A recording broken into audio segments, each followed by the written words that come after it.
Hello friends, welcome to my channel Prakam creations and recipes. माझ्या या चॅनलमध्ये तुमचं सगळ्यांचं खूप खूप मनापासून स्वागत आहे.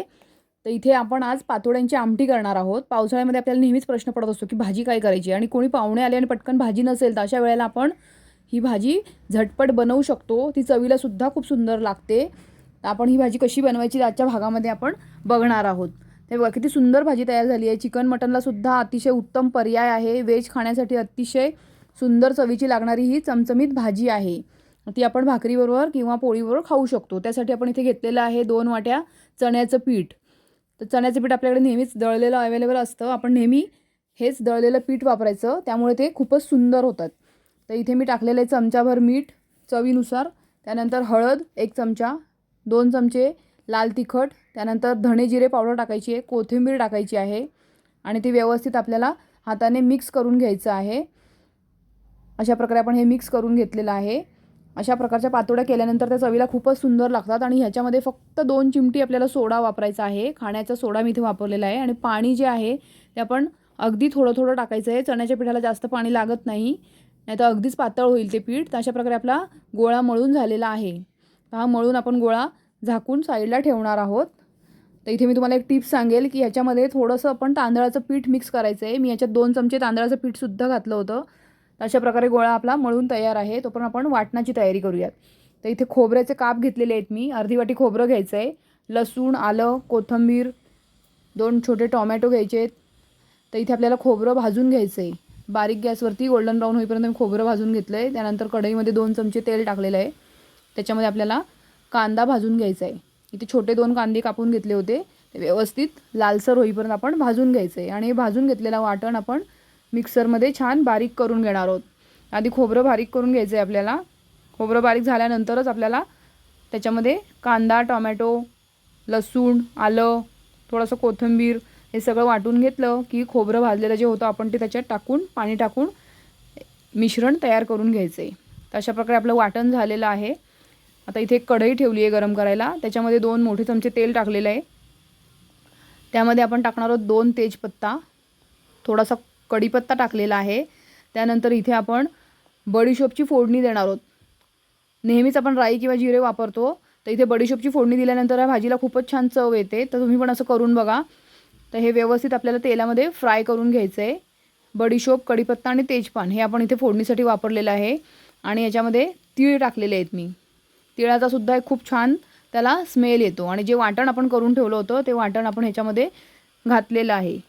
ते आता व्यवस्थित फ्राय होईपर्यंत आपण तेलामध्ये परतवून घ्यायचं आहे, जेणेकरून व्यवस्थित त्या कढईच्या कडा मिश्रण सोडायला लागलं की वाटण झालं असं समजायचं आहे आपण.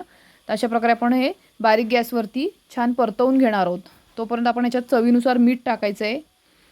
त्यानंतर तिखट आपण आपल्या आवडीनुसार काश्मीरी लाल मिरची पावडर टाकायची, त्याच्याने रंग खूप छान येतो. 2 चमचे तिखट घातलं होतं, 1 चमचा हळद, त्यानंतर घरचं जे वाटण आपण केलेलं असतं काळा मसाला, तो इथे मी छोटे 3 चमचे वापरलेला आहे. त्यानंतर इथे गरम मसाला वाटलेला आहे, धने जिरे आणि गरम मसाला, तो इथे आपल्याला वापरायचा आहे. 2 चमचे मी तो वापरलेला आहे. व्यवस्थित तेलामध्ये मिश्रण फ्राय करून घ्यायचं आहे आपल्याला. हे बघा, आता अशा प्रकारे आपला किती सुंदर रंग आलेला आहे. जेव्हा मिश्रण पूर्णपणे आपलं मसाला वाटण जे आहे ते परतवून झाल्यानंतर कडा सोडायला लागतं कढईच्या, आणि अशा प्रकारे त्याचा रंगसुद्धा बदलतो. तर हे व्यवस्थित झालेलं आहे फ्राय. आता आपण आपल्या आवडीनुसार आपल्याला ग्रेव्ही किती पातळ करायची आहे त्याप्रमाणे आपण ह्याच्यामध्ये पाणी घालणार आहोत. तर पातोड्याची आमटी ही नेहमी पातळच असते, कारण ती नंतर थोड्या वेळाने थंड झाल्यानंतर ती खूप घट्ट होते. तर आपण करताना आधी थोडंसं पाणी त्याप्रमाणेच घालायचं आहे. अशा प्रकारे आपण सगळं मिश्रण ढवळून घेतलेलं आहे आणि उकळी काढायला आपण मोठा गॅस केलेला आहे. तोपर्यंत इथे आपण पातोड्या लाटून घेऊयात. तर बघा, अशा प्रकारे एक गोळा घेतलेला आहे, त्याला थोडंसं आपण पीठ लावायचं आहे. इथे तुम्ही तांदळाचं पीठ लावूनसुद्धा लाटू शकता, त्यामुळे पटकन लाटलं जातं. अशा प्रकारे आपण आपल्याला जेवढं पातळ हवं आहे, जाड किंवा पातळ, त्याप्रमाणे याचा थिकनेस ठेवायचा आहे. खूप जाड नाही ठेवायचं, शिजल्यानंतर त्या जाडच होतात. तर हे बघा, अशा प्रकारे आपण त्याचे कट करून घेणार आहोत आणि छोटे छोटे चौकोन कापून घ्यायचे. आपल्याला हव्या त्या आकाराच्या पातोड्या आपण कापू शकतो. तर खिशीच्या पातोड्या सगळ्यांनाच जमत नाहीत किंवा आपल्याला करायला कंटाळा येतो, वेळ नसतो, अशा वेळेला पटकन होणारी अशी ही भाजी आहे. तर इथे मिश्रण आपण हे जे केलेलं आहे वाटण ते व्यवस्थित परतल्यामुळे आपल्याला ह्याला रंगसुद्धा बघा किती सुंदर आलेला आहे आमटीला. अशी उकळी आल्यानंतर आपण ह्याच्यामध्ये ह्या कट केलेल्या छोट्या छोट्या पातोड्या टाकून उकळून घ्यायचं आहे.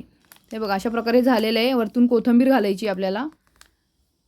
वा, सुंदरच रंग आलेला आहे. आमटीची चवसुद्धा खूप छान झालेली आहे. इतका सुंदर वास येतो आहे, बघता क्षणी आपल्याला खावंसं वाटतं, इतकं सुंदर हे झालेलं आहे. आता मी ह्याच्यामध्ये एकच आधी टाकून घेतलेली आहे. जेवायच्या आधीच आपल्याला जेव्हा सगळा स्वयंपाक झाला त्याच्यानंतरच आपल्याला हे पातोड्या आमटीमध्ये सोडायच्या आहेत आणि 5 ते 6 मिनटं आपण झाकण ठेवून छान वाफवून घ्यायचे आहेत. नाहीतर ती आमटी सगळी घट्ट होते. तर अशा प्रकारे आपण वेळेवरतीच त्या भाजीची सगळी तयारी करून घ्यायची आणि वेळेवरती जेवणाच्या आधीच आपल्याला पातोड्या ह्या आमटीमध्ये सोडायच्या आहेत.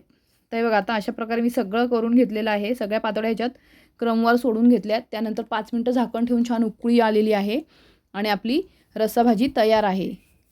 तर अशाच प्रकारे तुम्ही पण करून बघा. ही भाकरी, पोळी किंवा भाताबरोबर आपण खाऊ शकतो. चवीला अतिशय सुंदर लागणारी, पावसाळ्यात उत्तम पर्याय असणार